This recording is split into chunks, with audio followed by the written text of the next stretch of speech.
What's up, folks? I am LiveUP, but then you should know that if you are following this channel. Yet another video where I'm going to try and help you out a little bit with regards to dieting, the context of dieting, and how to get the best out of your results. We're going to talk about cravings today. Cravings usually for carbohydrates, but cravings in general, what they mean, where they come from, and how to adjust things in order to stay compliant and in order to get the best results. It really is very, very simple. So if you have a chance, get a pen and paper or just watch this video again and again until you've got it drilled in. But it's about thinking logically about the things that are going on in your body. Now, your body is extraordinarily smart. It is incredibly intelligent, it is infinitely adaptive, and it will always try to be very, very efficient. Now, what we tend to find are the reasons for cravings are, it's not some random drop of will, it's not something that just occurs. We are creating a problem that our body then signals to solve. Okay, so if you are getting regular cravings, it is usually because there is an underlying problem and your body tries to solve it in the fastest way possible. It's about efficiency. Okay, so to put that into context a little bit, for instance, if we are craving carbohydrates, okay, carbohydrates are going to elevate blood glucose and glycogen, muscle glycogen. Therefore, if we are lacking in enough dietary carbohydrates because we are not taking in enough around our training or we're not taking in enough for general activity, what tends to happen is our body is going to signal and say, I'm running out of something, I'm lacking something, I need it. What it then does is it signals your brain to bring this stuff in, to solve the problem quickly. If I'm lacking glycogen, it's going to signal for carbohydrate-rich foods. But what it will not do is say, well, okay, there is carbohydrates in broccoli, go and eat a kilo of broccoli, because that's going to solve the problem extremely slowly. What it will say is, this is an issue that's causing me problems, I need to fix it quickly. It digs into its database, its food database, the perceptions and the experience you've had for the rest of your life, and it says, solve the problem quickly with something that is going to elevate my blood glucose extremely quickly. Cue carbohydrate cravings, cravings for sweet stuff, could be chocolate, could be ice cream, whatever. Okay, so your body is trying to solve a problem which is occurring. It's not some, random lack of will. It's not your fault. It is something physiological that is occurring. Your body signals your brain that something needs to be done to fix this problem. Your brain then takes its experience and says, how can I fix this problem very, very quickly? From your point of view, what is the solution to that? The solution is to understand what is happening.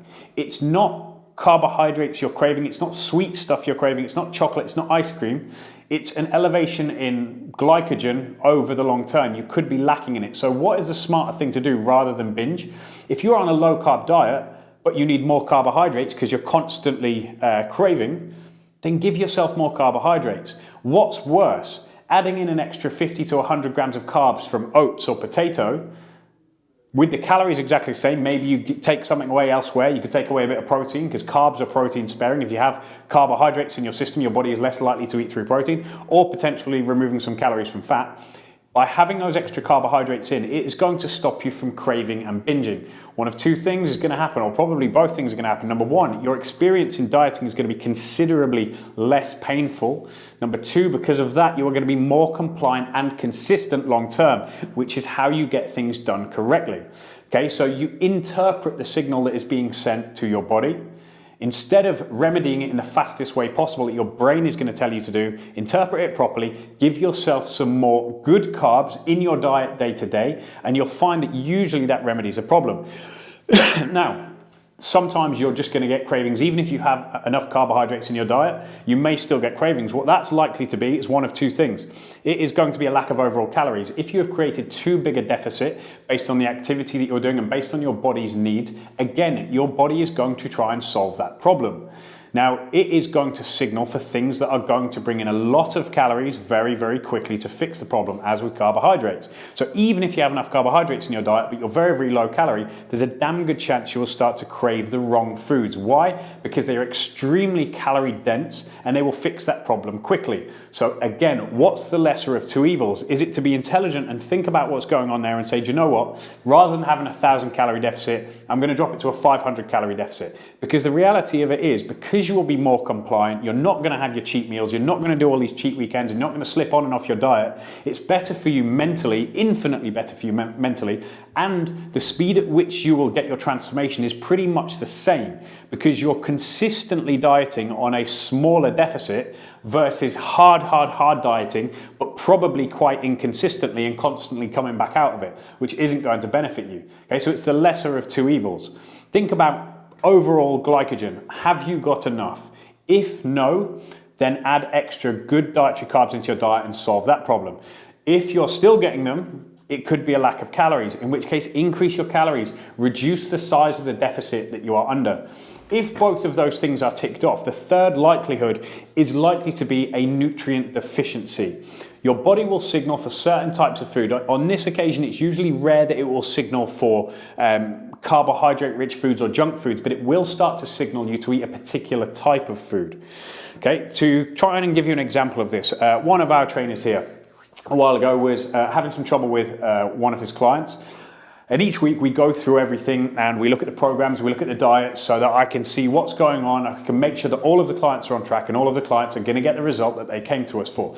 Now, the trainer said that the client was constantly overeating on protein, found that they were constantly eating the same things. Didn't tell me what it was. Anyway, having a look at the macronutrients, which seemed fine, carbohydrates seemed fine. So this wasn't an appetite thing. This guy shouldn't have been overeating because his appetite was out of control. He was being fed more than enough. I asked what type of protein, and my brain suspecting it was probably red meat, okay? Asked what type of protein. The trainer turned around and answered, I'm not sure, but I'll find out. He's dropped the client an email. The client has responded, well, steak, red meat, okay? Essentially what was happening there was it wasn't a fact that the client was needing to overeat because of a lack of calories. The client wasn't needing to overeat because of a lack of carbohydrates or a lack of nutrients elsewhere. It was something in red meat that his brain was asking for. Now, it could be carnitine, it could have been iron. I took a bit of a stab and said, it's probably iron, okay? Give them an iron supplement, see what happens. Immediately, upon giving the client an iron supplement, cravings for red meat disappeared. Okay, the lesson here, and the same will occur for many different types of food. Your job when you get cravings or your body is signaling you for a particular type of food constantly, it's because it needs it. Don't ignore these signals. The art and the science of it is to interpret the signals correctly in order to remedy the problem without fucking your diet up. If you're asking for carbohydrates, add more good carbs, don't binge. If it's asking for more fats, add more fats. Don't start going after Ben & Jerry's. If it's asking for a particular type of food, do a little bit of research to educate yourself, because the better you're educated, the better your transformation is going to be, the easier it is going to be, and the better you're going to be able to keep yourself in shape. Look at what may be in that food that you could be lacking. When you can do that, when you can interpret the signals properly and understand them, you're going to be able to fix these problems, and everything in life is considerably easier when it comes to getting in shape. Now, of course, it's not always the same. It could be insulin issues. It could be cortisol issues. If you have a high circulating insulin or chronically high insulin, you could be having issues with carbohydrate cravings because your body is trying to drive insulin down. By craving sugar, by telling you to increase the amount of sugar in your blood, in theory that would clear your blood of insulin, which is of course very dangerous. But if you have insulin management issues, that tends to be a bit of a cruel cycle, because when insulin is high, it will signal for sugar, which is going to make you crave, which you then are likely to take in through cravings, whatever. But then insulin has a secondary release and the cells are already full up, so things can't go in. A bit more of a complicated subject, but that is also an option. There is also the likelihood that if you have chronically elevated cortisol, your body is going to signal for intake of sugar, of glucose, in order to drive insulin up, because that is going to drive cortisol down. So if you have chronically elevated cortisol, this can also affect your body's ability to stay off cravings. What is the answer to these ones? These are kind of subjects for a separate video, so I'll hit them differently at another time. Number one, manage your stress. Keep cortisol low, and that includes everything you put in your body. You know, don't drink loads of shit that's going to harm your body. Don't eat loads of shit that's going to harm your body. Try to rest and recover and relax as well as you can. Sleep well. Make sure you're taking magnesium and sleep well. Look after your gut. This is very important if you want to keep cortisol under control. With regards to insulin management, make sure you are eating the right amount of carbs for you. It's not about going zero carb. It's not about bullshit like keto. It's not about going high carb. It's about finding the right amount of carbohydrates for you individually, and that includes generally, but also based on the days that you need them. You know, carb cycling is a really good way of maintaining some level of insulin sensitivity whilst also taking in a good amount in your diet. It's very useful for that, and you can check out the video for carb cycling right about here if I can get the little box thing up. Finally, the best bit of advice, if you are likely to be deficient in nutrients, which are causing plenty of cravings, and you're looking at your foods and you're thinking, well, I've got enough dietary carbohydrates, I've got enough calories, but I'm still getting loads of cravings, take a good multivitamin. By taking a good multivitamin, you are probably going to cover the rest of the bases. You're not going to be lacking in anything, which is probably going to result in you not craving many things. Once you can get to that stage where dieting becomes really fucking easy, you're going to stick to it. And the best diet is the one you stick to. If you can get all of these points ticked off, you will find that you will get in shape, you will stay in shape, dieting will no longer become suffering, it will become a routine, it will be something you do, and the better you are educated on what is happening to your body at any given time, the better results you are going to be able to get both in the short term and the long term.